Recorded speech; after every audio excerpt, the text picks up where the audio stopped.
Well, first tonight, a heated argument started today's hearing of Senator Natasha Akpotu-Uduaghan's sexual harassment allegations against President of the Senate, Godswill Akpabio. At the heart of the exchange were Senator NWEBONYI, the Deputy Whip of the Senate, and the former Minister, Dr. Oby Ezekwesiri, who was there as a witness.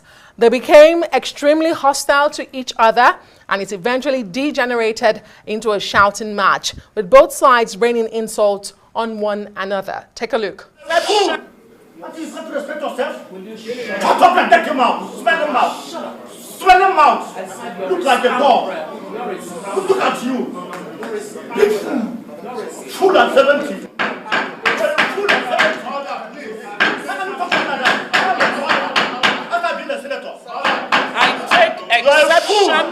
I take exception to a senator. Why are you talking to me like that? You are a disgrace to the Senate. You are an insult to womanhood. You are an insult to womanhood. And you are here to tell the world that you have not changed. You cannot violate. You are here to tell the world that you have not changed. You are. At 70, you have not changed. You are a scoundrel. And we're starting to take it. I will not take it. You are a scoundrel. I will not take it. So insult. That is why you can never be here. People like you can never be here. People like you can never be here. How can you be? How can you be a fool? I am not a hooligan. You are a hooligan. You are a hooligan. So you will be Mr. Chairman. Mr. Chairman. The Senate committee chairman of the committee. Chairman of the committee. And you say I should keep my mouth shut. Who are you to say so? Chairman. Who are you to Chairman of the Okay, officer. And you refuse. Chairman of the committee. Mr. Chairman, sir. Mr. Chairman, sir. Mr. Chairman, sir. Chairman of the committee. Chairman of the committee. Mr. Chairman. Chairman of the committee. Chairman of the committee. Chairman of the committee.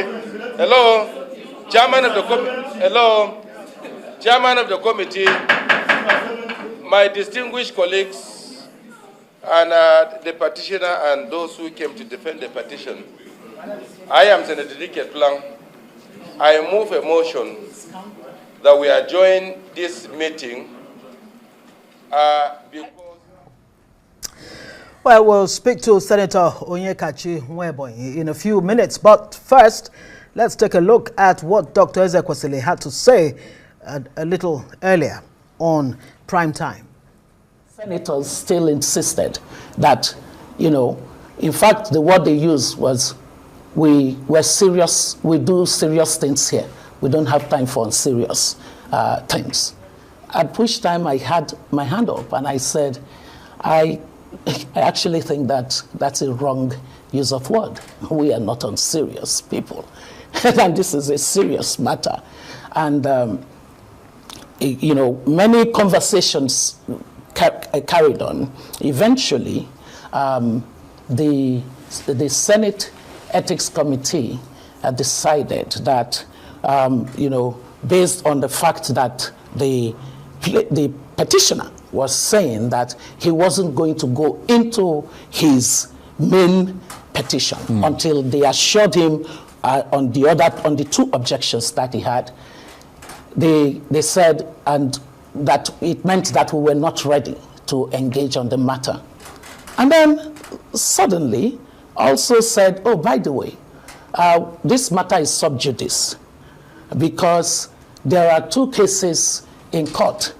They mentioned the case by the wife of the Senate president, and that on the basis of that, they actually really shouldn't. So it was at that time that Dr. Abiola said, then what was the basis of... Yeah, what's the point of being of convening this hearing? And while all of that was going on, then this senator, whom I will not acknowledge by mentioning his name at all. Well, his name is Senator NWEBONYI. That's okay. But, he then said, well, if they're not serious about giving any testimony, I am here representing the the Senate President as a respondent, and that I am prepared to speak because, you know, we can't continue with this. So I said to him, can you please shut up? Because, I mean, we were just told that we couldn't speak, and you have been speaking without any form of an equivalent treatment. Said we couldn't speak because we were not ready to go into any conversation without the objections being addressed. So when I said that, So let me just get this. You said to him to shut his mouth. Yes. And that was what provoked the Senate. He was already provoked. Right. He was already provoked because he spoke. But it went from being a spark of a tinder box into a roaring flame. Precisely. So he was already provoked by the fact that he felt we were not serious. Right. He said, in fact, part of what inflamed it was that the petitioner then said, oh, by the way, it is this senator that made a lot of statements about my senator and in words that were not complimentary.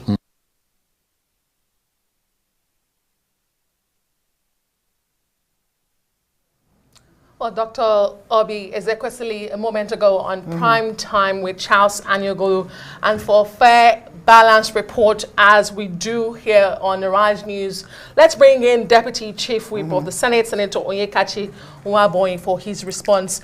Senator, you had her account of what happened today. You were already provoked before she acknowledged she told you to shut up. I was not provoked. Provoked by who? So what happened? Well, the fact speaks for itself. You watch the video, and you can see what led to the altercation, and which, of course, at the end of the day, led to the vulgar abuse from both of us, because respect is earned, it's not commanded. If you respect me, I respect you. You yab me, I yab you. You don't think a person of Oby Ezekwesiri has earned her respect? I'm a senator of the Federal Republic. By social stratification, I'm higher than her in this country. Really? She's supposed to respect me. She was a minister. A senator is bigger than a minister. And a global figure too. I'm a global figure too. With the World Bank. I'm a global figure too. I've been a chairman of World Bank program in Nigeria. Honestly, but let me come before we go into that. I'm expecting that you would look at that, what happened in that panel, and have maybe some kind of do you regret that situation? How can I regret? Do you regret that situation? Are you saying that you meant the statement when you said Oby Ezekwesiri is an insult to womanhood and a hooligan, and use all kinds of adjectives that but did you hear what she said first? Can you tell me what she said, which is you recorded before now? Can you repeat what she said? Looking back at that. Yes. Can you repeat exactly what she said? No, I'm asking you. You interviewed her first, and she admitted here before the whole world that she asked me to shut up. And you heard her also saying that I'm a disgrace to the Senate. What is your reaction to that? Was that the best way as a senator? No, I'm asking you. Was that the best way to handle that situation in that moment? No, you have to answer my question first. No, I'm here to ask. Is it good, that statement, is it good from her, former minister of the Federal Republic, addressing a sitting senator, a principal officer of the Senate, inside the Senate building, that I should shut up my mouth, that I'm a disgrace to the Senate? I want you to react to that first before I answer you. All right, Senator, because of one you have to react to that. I have absolutely no reaction. Forget about it. Let's move this conversation forward, Senator. Dr. Oby Ezekwesiri admitted she told you to shut up. She also said you were provoked. By who? Already. Well, that's her account. She can't speak for me. I was not provoked. And that's why I'm asking you the question. Now, let me lay a background. Let me lay a background. Yes. We are here for fact findings.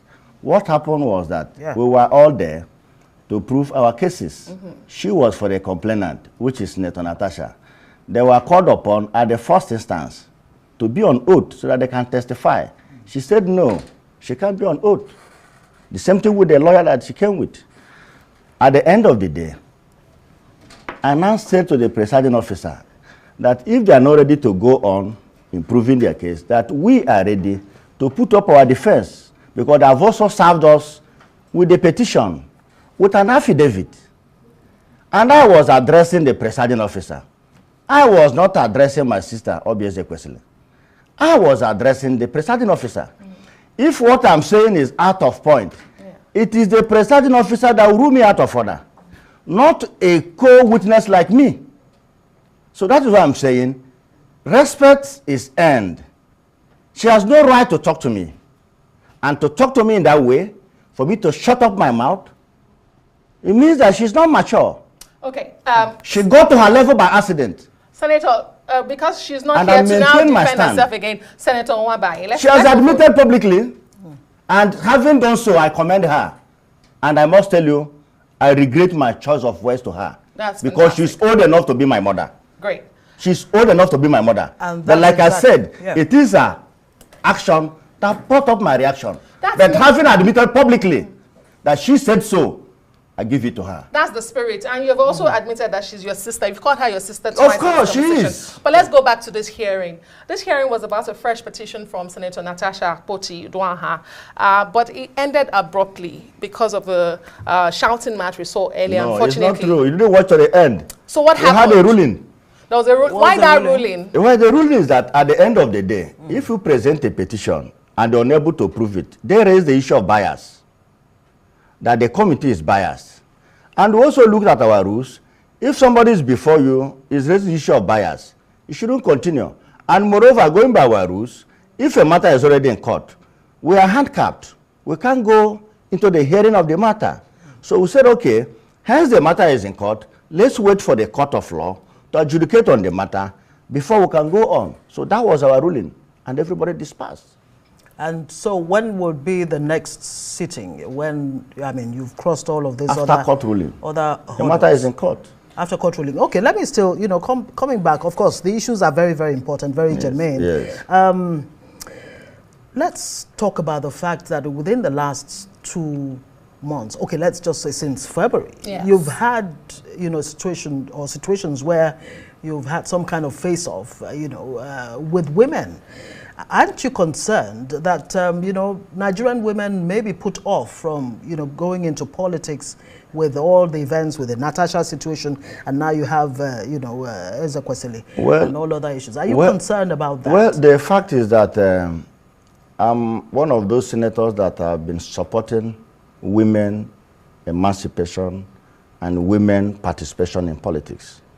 But like I said on Arise in Lagos last time, the attitude of Senator Natasha and some of her cohorts in trying to prove the impossible may not help Nigerian women, you know, in politics.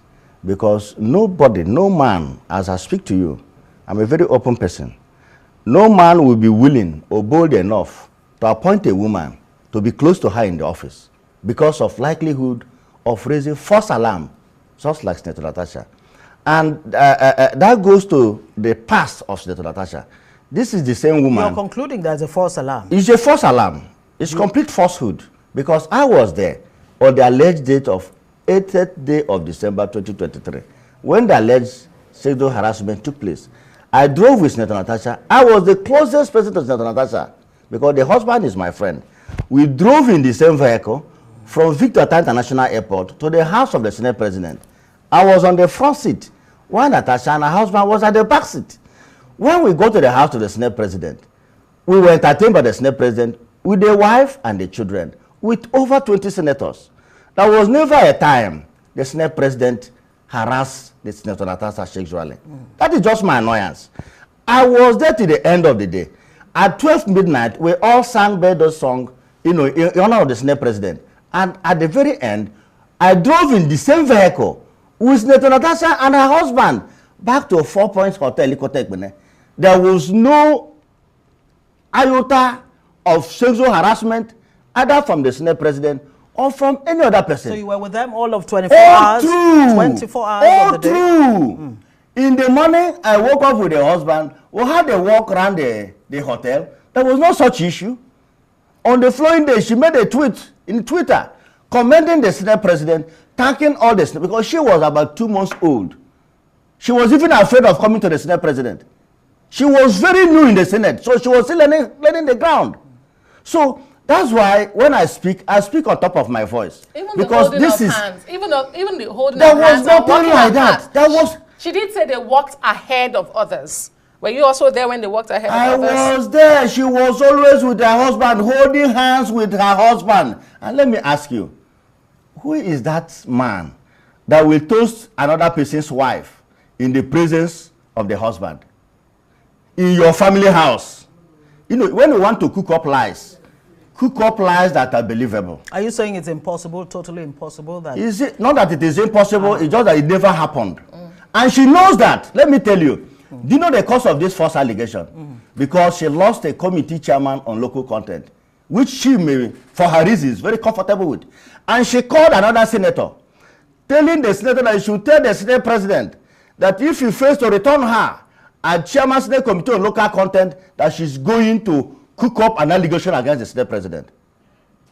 And this is what is happening. So you're saying this is a cooked up, contrived... It goes without saying. All right. Now, let me tell you why. Has she been able to controvert this, my narration, as to what happened on 8th of December 2023? Does anybody come prepared for sexual harassment? Pardon? Does anybody come prepared? A woman, for example, if you were to sexually harass me, yes, are you saying that I would know beforehand that you had such plans? And so I should have some kind of, you know, somebody device at your level, to record the somebody situation? at your level, yes, let alone a senator. Nobody can harass you sexually in public. Nobody. A sitting senator that should be speaking for the right of the younger generation. How can, there are things you cannot contemplate. You speak like senators are not humans. Who harass a senator? But let me ask. And what did you do? And why did you wait until almost 2 years later? It's only when your committee was changed that you remember that you were sexually harassed. He didn't report to the police. He didn't report to the committee. He didn't report to me, your husband's friend, that was with you that night, that was with you the following day. For 3 days, I was with you. Senator Weboy. But I have a question. I mean, Ngozi had earlier raised public perception, particularly for women and the Nigerian Senate. And we've heard a lot of senators speak out about how this particular controversial matter has put a dent to the image of this Nigerian Senate. He has not put a dent but on the your image colleagues, of the Senate. He has put a dent on the image of the blackmailer, Senator Natasha. But let's keep Lagos straight. Senator How can you say put a dent on the Senator for what? It is not my words. In which way have we erred? Have we breached our rules? Senator Wambai, these are not my words. You've not given her fair hearing. When she was invited twice to come and prove her case, and she absconded. Deputy Chief Whip, you've not heard my question. You haven't heard my question. And these are not my words. Yeah. We can play the tape for you. Yeah. A lot of senators have spoken to say this was a very trivial matter that escalated and has put a dent on the Senate's... what type of dent? I don't know. I mean, it's controversial. What type of dent? It's your colleagues that a habitual liar is lying against the presiding officer, and they expect us to keep our mouth shut. Deputy Chief Whip, so you are not in any way concerned about public perception of the Nigerian Senate at the moment? I'm not concerned at all, because we're doing our job.